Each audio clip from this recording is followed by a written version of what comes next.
पर रख दूं, 25 को मिट्टी का खरगोश बना के खरगोश के कलर में पेंट करके किसी झाड़ी में छुपा दूं, इधर से कुत्ता को इंडिकेट करूं, वो कुत्ता मिट्टी के बने हुए खरगोश को कैच करो, तो मिट्टी के खड़हा को कुत्ता कैच करेगा? बिल्कुल नहीं। मिट्टी के चूहा को बिल्ली कैच करेगी? बिल्कुल नहीं। जब मिट्टी के चूहा को बिल्ली नहीं कैच कर रही है, मिट्टी के खरगोश को कुत्ता कैच नहीं कर रहा है, लेकिन हम मानव माटी के हनुमान, शिव, शंकर, दुर्गा, पार्वती, गणेश बना के पेंट पोचारा करके लंगावटा साया साड़ी ब्लाउज पहना के हम कर जोड़ के गिड़गिड़ाते हैं कि हे हनुमान जी, हे दुर्गा जी, हम पर कृपा करो। तो हनुमान के पास बैंक बैलेंस है कि 10-20 हजार से कृपा कर देगा? वो माटी के दुर्गा के पास लैंड प्रॉपर्टी है कि पटना में 2-4 कट्ठा रजिस्ट्री जमीन का कर देगा? इसका मतलब हम मानव असल नकल के पहचान करने में कुत्ता बिलाई से भी बदतर हैं। साथियों, आप अच्छी तरह से जानते हैं व्यवहार में, लेकिन ज्ञान के अभाव में हम रियलिटी पर नहीं पहुंच पाते हैं। जब यह दर्शन है कि ऊंची नीची भूमि अच्छी पैदावार नहीं दे सकती, ऊंची नीची भूमि अच्छी पैदावार नहीं दे सकती, उभर खाभर रोड रास्ता अच्छी गति प्रदान नहीं कर सकती, तो जिस समाज में ऊंच नीच छुआछूत के भेदभाव रखने वाले लोग क्या समाज राष्ट्र का कल्याण कर सकते हैं?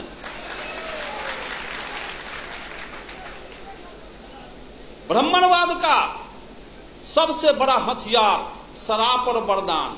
ऐसे क्यों हो गया? तो फलाना ऋषि का शराब था। ऐसे क्यों हो गया? तो फलाना ऋषि का वरदान था। शराब और वरदान में पूरा 90% बैकवर्ड आकंठ डूबा हुआ। मैं पूछता हूं, जिसको बाबा साहब अम्बेडकर ने कहा है कि जो कौम अपने पूर्वजों का इतिहास नहीं जानता वो कौम अपना भविष्य निर्माण नहीं कर सकता। एक्चुअली मार्क्स ने कहा है कि पॉलिटिकल पावर, मार्क्स ने कहा है कि Marx told that revolution engine of history, क्रांतियां इतिहास की इंजन होती है। भारतीय परिवेश को समझा। यहां 3 बीमारी थी और बीमारी के पहले डॉक्टर दवा का इन्वेंशन नहीं करता, बीमारी के बाद दवा बनती है। भारत में 3 बीमारी है जिसका नब्ज पहचानने का काम ज्योतिबा फुले, पैरिया रामास्वामी नायकर, बाबा साहब अम्बेडकर और जगदेव प्रसाद ने किया। और जर्मनी में, इंग्लैंड, फ्रांस, रूस, चीन में 2 बीमारी थी। और पूंजीवादी और सामंती व्यवस्था, यहाँ जातीय व्यवस्था भी, ब्राह्मणवादी व्यवस्था भी है। इसलिए यहाँ का मार्क्सवाद बाबा साहब अम्बेडकर, लेनिन, जगदेव प्रसाद।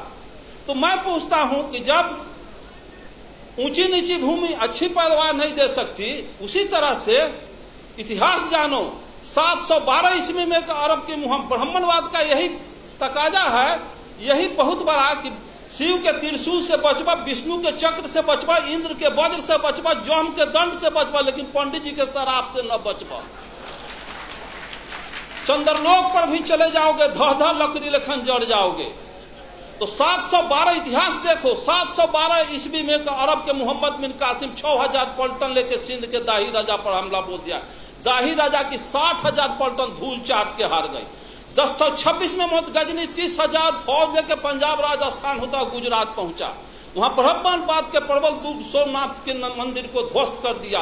3 लाख क्षत्रिय सेना हार गए। हिस्ट्री में पढ़ा था, सभी देवी देवता सोने चांदी के थे।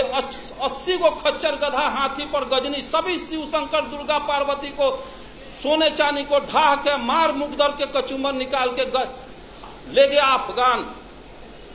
फिर 1193 में गोरी के 12,000 फौज के सामने पृथ्वीराज चौहान के 80,000 फौज धूल चाट के हार गई। सभी मंदिरों को ढा दिया, देवी देवता कबाड़ के ले गया। फिर पानीपत की पहली लड़ाई 1526 में त्राइन के युद्ध में बाबर के 12,000 फौज के सामने राणा संगा की 60,000 फौज धूल चाट के हार गई। तो एक तरफ कहते हो कि शिव के त्रिशूल, विष्णु के चक्र, इंद्र के वज्र, जम के दंड से बचोगे, पंडित के शराब से न बचोगे। तो 712 में हार गए, 1026 में हार गए, 1193 में हार गए, 1526 में हार गए। देश गुलाम हो गया, देवी देवता लूट गई, बहु बेटी लूट गई, मार के गजरा मुल्ली की तरह काट दिया गजनी। और किसी को सरापना नहीं था कि गजनी गोरी को अंग्रेज को शराब देता तो बॉर्डर के वहीं पर लकड़ी लेखन धो जड़ जाता। तो ये शराब किसके लिए? ये तो कोयरी कुम्हार का अनुकलवार तो यहाँ मुल्हर पर फंसौले बारी, गुह गोबर खिया के, अब पेशाब पिला के, यही हमारा दही चूड़ा खिलाएगा, यही दान दक्षिणा देगा, चलो उससे तक शराब। मैं पूछता हूँ कि इसमें इस रास्ते से बिजली की तार गई है, इसमें करंट प्रवाहित हो तो उसको तार को छुएगा आज तो करंट आज मारेगा कि 6 महीना के बाद मारेगा? तो जब सोमनाथ के मंदिर में सोने चांदी के देवी देवता गजनी के बाल नहीं टेढ़ कर सका तो गिट्टी छड़ सीमेंट का हनुमान मेरा पैना बिगाड़ क्या देगा?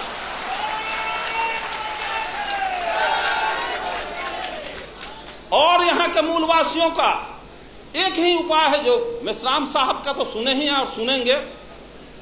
जिस स्थिति में आर्यों के पोजीशन में हैं, आर्य जिस पोजीशन में हैं, सिर्फ वही पोजीशन जो पोजीशन सर्प और चूहा का है।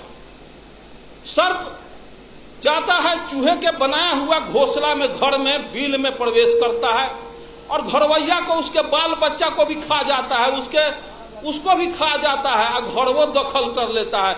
उसी तरह से यहाँ के आर्य बाहर से आया और यहाँ के मूलवासी घरवैया को खा गया, आज भी खा रहा है, घर वो दखल कर लिया। 90% बैकवर्ड गुलाम बना हुआ।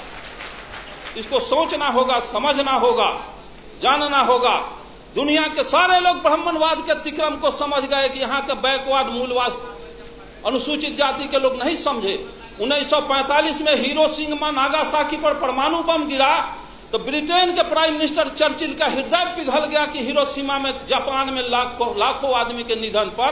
तो इंटरनेशनल कमेंट किया चर्चिल और कहा कि हम अमेरिका को समझदार समझते थे लेकिन अमेरिका समझदार नहीं निकला। किसी राष्ट्र को बर्बादे करना था तो परमाणु बम काहे लग गिराया?